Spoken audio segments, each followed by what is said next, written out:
मीन राशि हुने व्यक्तिको मृत्यु कहिले हुन्छ, यो भिडियोमा कुन कुन समयमा जीवनमा मीन राशिको खड्गो पर्छ, कसरी जोगिने, यो कुराहरू एकदम उजागर गर्न गइरहेको छु। यो केवल राशि अनुसारको गणना हो। तपाईको कुण्डली हेरेर जन्ममिति जन्म समयहरूबाट आउने कुराहरू फरक हुन सक्छन्। यसले गर्दाखेरि यसलाई केवल चन्द्रमाद्वारा बन्ने एउटा राशिको संयोगबाट बन्ने ज्योतिष शास्त्रको आधार मात्रै मान्नुहोला। सम्पूर्ण डिटेल भनेको तपाईको व्यक्तिगत कुण्डली हेरेर मात्रै पत्तो लाग्छ। तर केवल राशि अनुसारको निर्देशन खड्गोको समय छुट्याउन गइरहेको छु। नमस्कार, म ज्योतिष पण्डित माधव कृष्ण गुरागाई। आउनुहोस् शास्त्रमा सँगै मिलेर हेरौँ। हेर्नुहोस्, राश्यायुर विचार भनेर ज्योतिष शास्त्रमा बताइएको हुन्छ। आउनुहोस् सँगै शास्त्रमा जाउँ। के भनिएको छ त? यहाँ हेर्नुहोस्, राश्यायुर विचार लेखिएको छ र यहाँनिर मीन राशि विचार भनेर लेखिएको छ। मीन राशि भनेको पूर्व भाद्रपद मेकम, उत्तर भाद्रपद रेवत्यन्त मीन राशि, अर्थात् पूर्व भाद्रपद नक्षत्रको अन्तिम पाउ, उत्तर भाद्रपद नक्षत्रको 4 पाउ र रेवती नक्षत्रको 4 पाउ मिलेर मीन राशि बनेको हुन्छ। तपाईँको कुन नक्षत्र हो, कुन पाउमा पर्नुभयो सुन्नुहोला र कुन कुन फल तपाईँलाई बताइएको छ, प्रत्येक चरणको अलग अलग फल पनि सुन्नुहोला र अन्तिममा तपाईँको खड्गो र जोगिने उपाय पनि दिन्छु। भिडियो अत्यन्तै महत्त्वपूर्ण हुनेछ, अन्तिमसम्म हेर्नुहोला।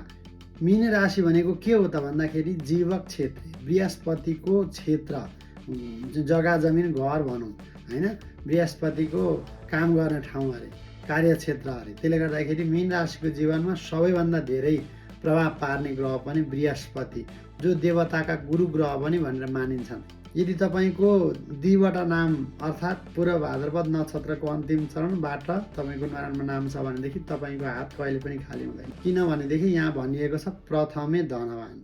तपाईँ धन सम्पत्ति हातमा काहीँ न काहीँ कसै न कसै गरी तपाईँको आइहाल्छ अरे। त्यस्तो योग तपाईँको जीवनमा संयोग बनिहाल्छ अरे, पैसा चाहिँ नै आइहाल्छ भनिएको छ।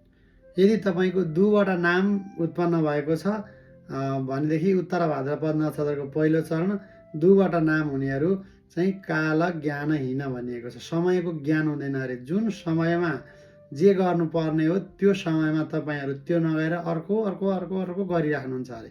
त्यसले गर्दाखेरि अलिकति समयको ज्ञानको कमीले गर्दाखेरि लाइफमा डिसिजन लिन एकदम कमजोरी हुन्छ र जहिले पनि प्राय गलत डिसिजनहरूमा पनि पर्न सक्नुहुन्छ। किनभनेदेखि काला ज्ञान होइन भनेको के हो त भन्दा वर्तमान समयलाई चिन्न नसक्ने, अपर्च्युनिटीलाई ग्र्याब गर्न नसक्ने तपाईँहरूको कमजोरी हो। मिल्छ कि मिल्दैन यी कुराहरू सबैले आफ्नो आफ्नो कमेन्ट चाहिँ राखिदिनु होला र कमेन्टमा ओम गुरवे नमः लेखिदिनु होला। यसले गर्दाखेरि तपाईँको गुरु ग्रह बृहस्पति ग्रह चाहिँ अत्यन्तै प्रसन्न भएर विशेष फल पनि मिल्छ। त्यसै गरी तपाईँको थवटा नाम अर्थात् दोस्रो चरणमा जन्म भएको छ भने तपाईँ लम्पट हुनुहुन्छ अरे, अत्यन्तै लम्पट। स्त्री भए पुरुषप्रति अत्यन्तै लम्पट, पुरुष भए स्त्रीप्रति लम्पट, लोभ, जे कुरामा पनि एकदम लम्पट भएर लाग्ने। अर्थात् जब तपाईँले कसैमाथि विश्वास गर्नुहुन्छ भने ज्यान दिएर विश्वास गर्ने, एकदम लम्पट के। अब त्यो कुनै चिज मन पर्यो भने त्यो चिज बिना म बाँच्नै सक्दिनँ कि भन्ने खालको सोच तपाईँहरूमा अत्यन्तै हुन्छ। र त्यसै गरी तपाईँको उत्तर भाद्रपद नक्षत्रको तेस्रो चरण झवटा नाम छ भने तपाईँलाई धनवान भनिएको छ। धन सम्पत्ति एकदम आउँछ अरे। लोभी लोभी किसिमको पैसा जोगाउन जान्ने मान्छे तपाईँ एकदमै बाठो पनि र पैसाको चाहिँ मालिक पनि हुनुहुन्छ, धनवान पनि हुनुहुन्छ। तपाईँको गोरुसिङे यहाँबाट जन्म भएको छ भने चोर लेखिएको छ यहाँनिर। त्यसले गर्दाखेरि तपाईँ मन चोर्न साह्रै नै सिपालु, तपाईँ चाहिँ एकदम बढी भनौँ न चिजहरूलाई छिट्टै बुझ्ने, निकै बाठो किसिमको र अलिकति फटाइ बुद्धि पनि तपाईँको आउँछ अरे विवेक, जसले गर्दाखेरि यहाँनिर एउटा नराम्रो संज्ञा दिउँ भन्दाखेरि चोराको संज्ञा दिएको छ। यसले गर्दा चोर नै भनेको त होइन, तर त्यस्तो प्रकारको बुद्धि तपाईँमा एकदमै बढी हुन्छ अरे। यही कुरा अरू ग्रहले काटेको पनि हुन्छ, त्यस कारणले सबै यही हो भनेर नसोच्नु होला। मात्र एउटा यो हजारौँ कुरामा एउटा फल हो तपाईँको लागि। त्यसै गरी तपाईँको नाम देवट, रेवती नक्षत्रको पहिलो पाउ देवट छ भने तपाईँ कपटी अरे, अत्यन्तै कपट तपाईँमा हुन्छ अरे। एकदम मनमा एउटा कुरा, कर्ममा एउटा कुरा राखेर अगाडि बढ्न सक्ने खालको क्षमता तपाईँमा हुन्छ। कपटी होइन, बृहस्पतिले धार्मिकता बनाउँछन् मालिक भएर, तर हृदय चाहिँ कपट कपट भरिएको हुन्छ अरे।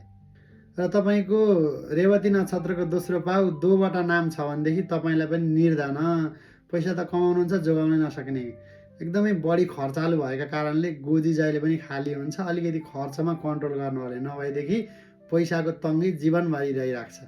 रेवती नक्षत्रको तेस्रो पाउ चौवटा नाम हुनेहरूको लागि चाहिँ भाग्यवान भनिएको छ। तपाईँहरूको भाग्य चाहिँ ठुलो अरे, गरिबकै घरमा जन्मे भए पनि तपाईँ चाहिँ अलिकति भाग्य चाहिँ बलियो लिएर आउनु भएको हुन्छ। तपाईँको अन्तिम पाउ रेवती नक्षत्रको चिवटा नाम छ भनेदेखि तपाईँ नौमे क्लेश, दुःख धेरै पाउने अरे।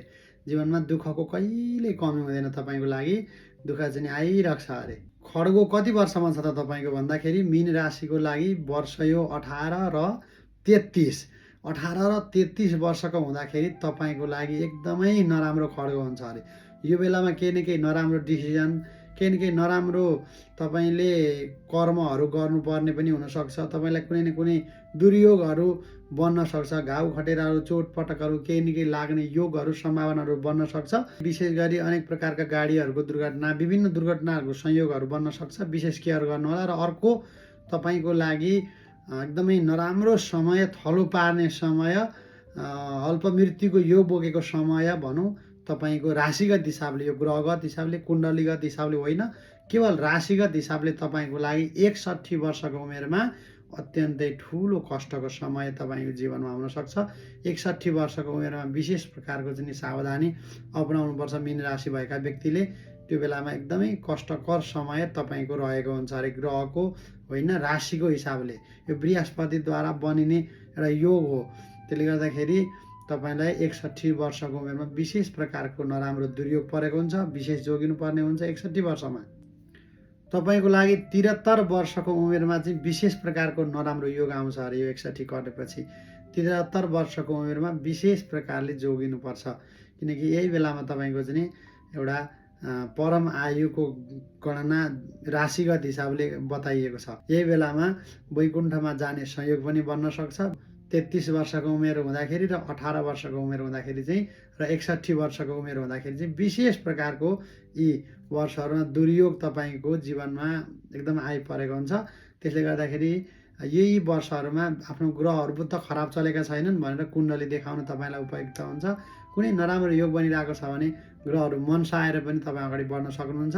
अब तपाईँको यो परम आयु यहाँभन्दा उता शुभ ग्रहले देखेपछि तपाईँलाई 100 वर्षसम्मको आयु दिन सक्छन्। यो चाहिँ राशिगत हिसाबले बताउँदैछु।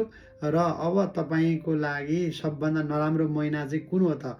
वैकुण्ठमा जाने साइत बोकेको महिना भन्दाखेरि माघ मासे।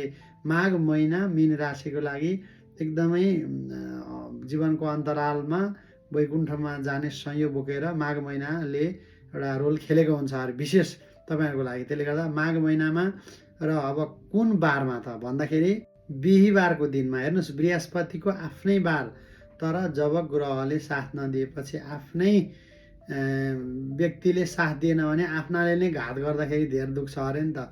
आफ्नाले आश पनि आफ्नैसँग हुन्छ, घात गर्ने पनि आफ्नै हुन्छन् अरे मान्छेको जीवनमा भने जस्तै आफ्नै ग्रहले तपाईँलाई दुर्योग बनाउँछ।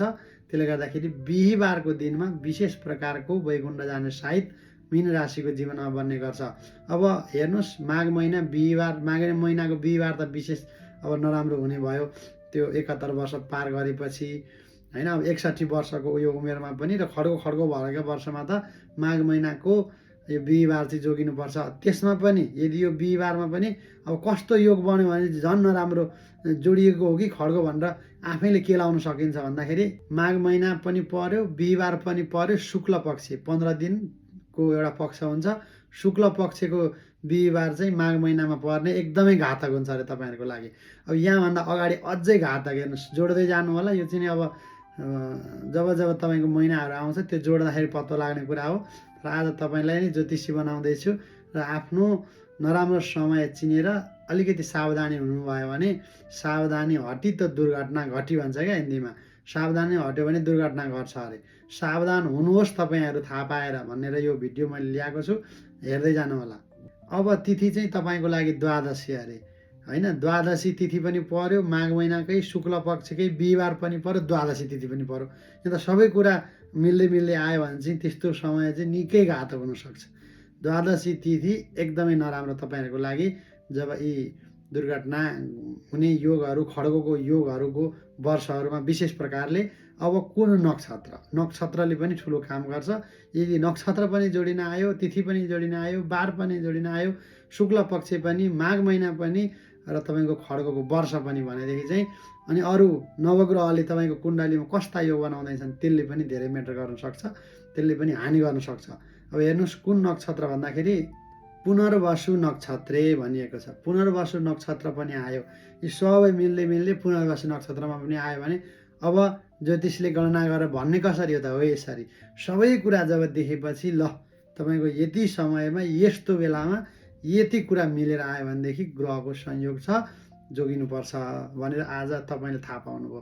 यो कुराहरू कुन कुन बेला गणना गरेर हुनसक्छ त्यो बेलामा चाहिँ तपाईँ अब यसमा पनि यदि दुर्योग बन्दैछ भने कुन बेलामा दिनको कुन प्रहरमा तपाईँलाई वैकुण्ठ जाने सायद जुर्न सक्छ।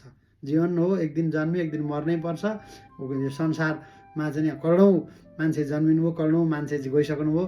त्यसले गर्दाखेरि यसलाई सामान्य रूपले लिनु होला र जोगिनु होला, किनभने जोगिनको लागि यो भिडियो छ, डर देखाउनको लागि होइन। त्यसले गर्दाखेरि एजुकेसनल पर्पजको लागि, बुझ्नको लागि, बुझाउनको लागि मैले यो भिडियो बनाउँदैछु। प्रायः यो भिडियो युट्युबमा कतै पनि भेटिँदैन, त्यसले गर्दा मैले केही दिइहालौँ न हजुरलाई भन्न लागेँ। यो प्रातःकालको बेलामा हेर्नुहोस्, प्रातःकालको बेलामा तपाईँको चाहिँ संयोग बन्न सक्छ। यी दुर्योगहरू पनि मिले बिहानको समय पर्यो भने चाहिँ विशेष त्यो बेलामा घात पार्न सक्छ अरे। त्यसले गर्दाखेरि जब यी नराम्रा समयहरू आउँछन् त्यो बेलामा के गर्ने त? ग्रहहरू खराब छन् कि छैनन् पहिला त्यो जाँच गराउने। यदि ग्रहहरू खराब छन् भनेदेखि त्यो बेलामा चाहिँ यसो ग्रह शान्ति गर्नु नराम्रो योग कटिन्छ। त्यस गरी तपाईँको कुण्डलीमा त्यो वर्षमा नराम्रो घात योग परेको छ कि छैन त्यसले पनि तपाईँलाई चाहिँ होइन राम्रो नराम्रो हुने यो बेला कस्तो छ भनेर चाहिँ एकदम निर्धारण गर्न बुझ्न मद्दत गराउँछ। त्यसै गरी अब यस्तो अवस्थामा सामान्य रूपले राशिगत हिसाबले नराम्रो योग परेको थाहा पाएपछि तपाईँले के गर्नुपर्छ भन्दाखेरि यो बेलामा विशेष बृहस्पति ग्रहको मन्त्र जाप गर्नुपर्छ।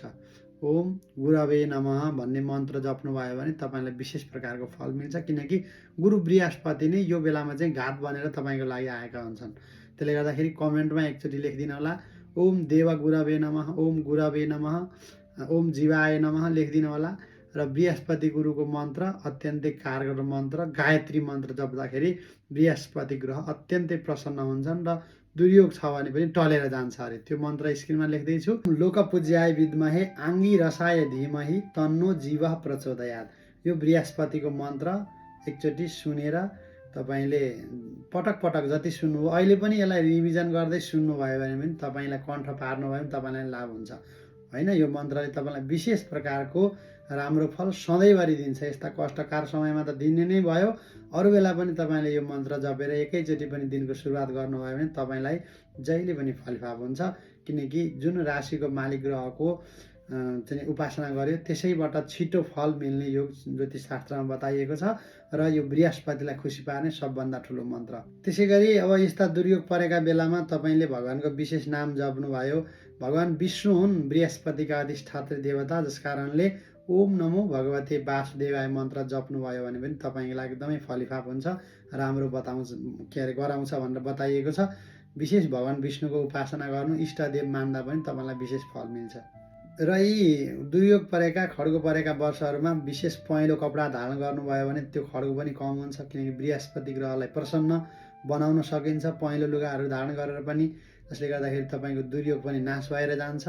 र अर्को कुरा, ज्ञानका देवता बृहस्पति हुन्, ज्ञानले नै ज्ञानलाई काट्न सक्छ होइन। त्यसले गर्दाखेरि हजुरले विशेष कुनै न कुनै एउटा अध्ययन, एउटा शास्त्रको चिन्तन मनन गर्नुभयो भने, गीता पढ्नुभयो, यावत कुनै पनि ग्रन्थहरू पढ्नुभयो अथवा कुनै व्यक्तिलाई शास्त्र दान गर्नुभयो, कुनै ग्रन्थहरू किताबहरू दान गर्नुभयो भने, विद्यार्थीलाई सहयोग गर्नुभयो भने पनि बृहस्पति ग्रह प्रसन्न भएर तपाईँको दुर्योगहरू काटिन सक्छन्। र अर्को अन्तिम उपाय, अत्यन्तै कारगर उपाय, बृहस्पति ग्रहको रत्न धारण गर्नाले तपाईँको जीवनमा अत्यन्तै शुभता आउँछ अरे। यो चाहिँ रत्न भनेको ज्योतिष परामर्श लिएर पनि एकचोटि धारण गर्नु इच्छुक हुनेले गर्दा राम्रो हो। केवल राशिफल सुनेर त होइन, तर राशि अनुसारले तपाईँले पुष्पराज पुखराज रत्न अत्यन्तै शुभदायक तपाईँहरूलाई बताइएको छ। अरू बेला पनि तपाईँको चाहिँ कुनै जीवनमा अमङ्गल हुँदैछ भने पनि मङ्गल हुने, घर परिवारमा झैझगडा हुँदैछ भने त्यसले राम्रो गराउने गर्छ। त्यसले गर्दा राम्रो रत्न चिनेर धारण गर्नुभयो भनेदेखि तपाईलाई यस्ता खड्गको बेलामा र अरू बेला पनि जीवनमा शुभता तपाईँको जीवनमा आउन सक्छ भन्दै यो थियो मीन राशि हुने व्यक्तिहरूको जीवनमा आयु कति वर्षको हुन्छ, खड्ग कुन कुन वर्ष छ र प्रत्येक मीन राशिको प्रत्येक चरणमा जन्मिएका व्यक्तिहरूको फल कस्तो रहन्छ, यो विषयमा भिडियो कस्तो लाग्यो, मन पर्यो कि परेन, मन पर्यो भने कमेन्टमा केही न केही लेखिदिनु होला। ओम बृहस्पति नमः भनेर लेखिदिनु होला, ओम गुरवे नमः लेखिदिनु होला। र आजको भिडियोबाट म छुट्दछु। यदि कसैलाई आफ्नो बारेमा विस्तृत रूपमा कुण्डली हेराउन चाहनुहुन्छ, जान्ने इच्छा छ भनेदेखि स्क्रिनमा नम्बर पनि राखिदिएको छु, जोइन हुन सक्नुहुन्छ। हवस् त, म आचार्य ज्योतिष पण्डित यो डिजिटल पुजारी युट्युब च्यानलबाट बिदा चाहन्छु। राधे राधे।